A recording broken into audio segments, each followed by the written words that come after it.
Assalamualaikum warahmatullahi wabarakatuh. Misteri alas roban.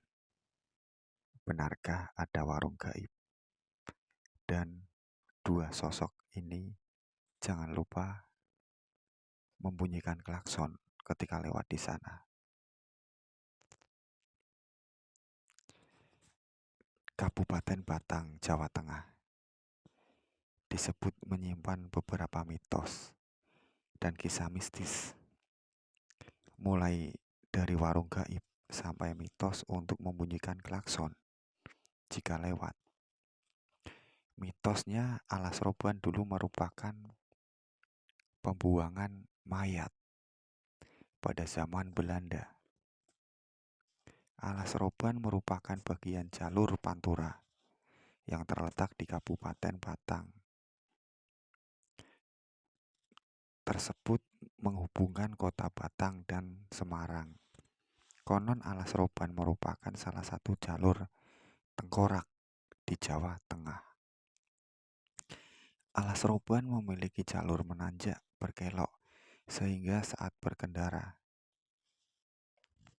padat kerap menyebabkan kecelakaan di daerah tersebut. Alas roban merupakan hutan belantara yang dibelah untuk dibuat jalan raya. Alas roban dalam bahasa Jawa artinya hutan, medan yang sulit membuat banyak kecelakaan yang terjadi di kawasan alas roban.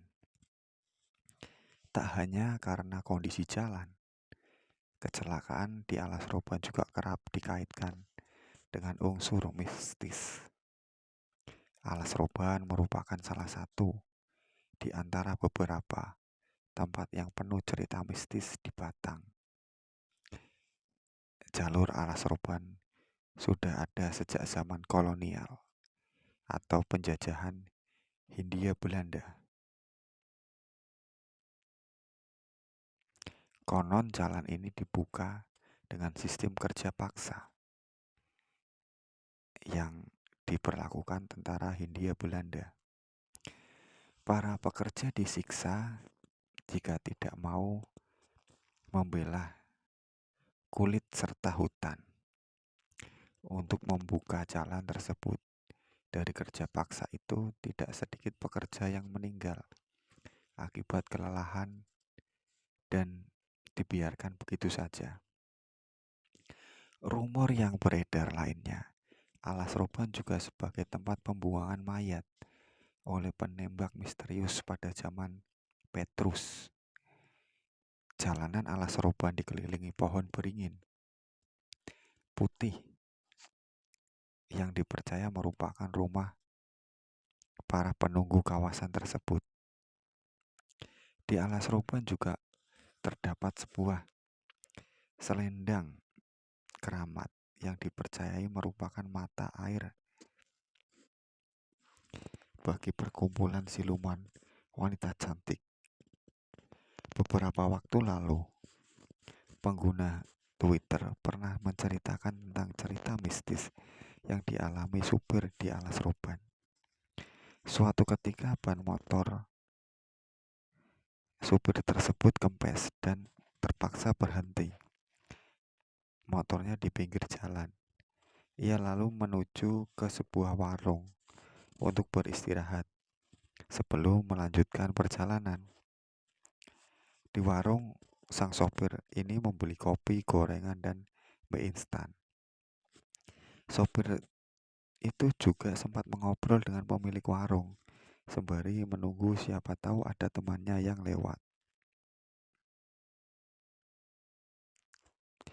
Karena capek dan ngantuk, sopir ini minta izin untuk tidur di kursi warung. Namun setelah bangun, sopir ini ternyata tidur di semak pinggir jalan tanpa baju, tanpa kemeja yang dipakai di bawah jaketnya. Ia juga tak menemukan warung tempat istirahat. Warga sekitar tak menyarankan melewati alas roban saat malam hari. Namun apabila terpaksa saat melewati alas roban disarankan untuk membunyikan klakson lebih dahulu. Selain itu, warga sekitar juga mempercayai jika alas roban dihuni dua makhluk gaib, yakni Ki Janggut Putih dan Nyi Putih. Mereka adalah makhluk gaib yang ternyata tidak ingin mengganggu manusia kecuali jika diusik. Ki Janggut Putih dan Nyai Putih jarang menampakkan diri. Namun Ki Janggut Putih dan Nyai Putih dapat menampakkan diri jika membawa minyak mistik yang dipercaya dapat mendatangkan keberadaan mereka. Ya, itu sedikit cerita tentang alas roban yang ada di Kabupaten Batang, Jawa Tengah. Semoga bisa bermanfaat. Akhir kata, wassalamualaikum warahmatullahi wabarakatuh.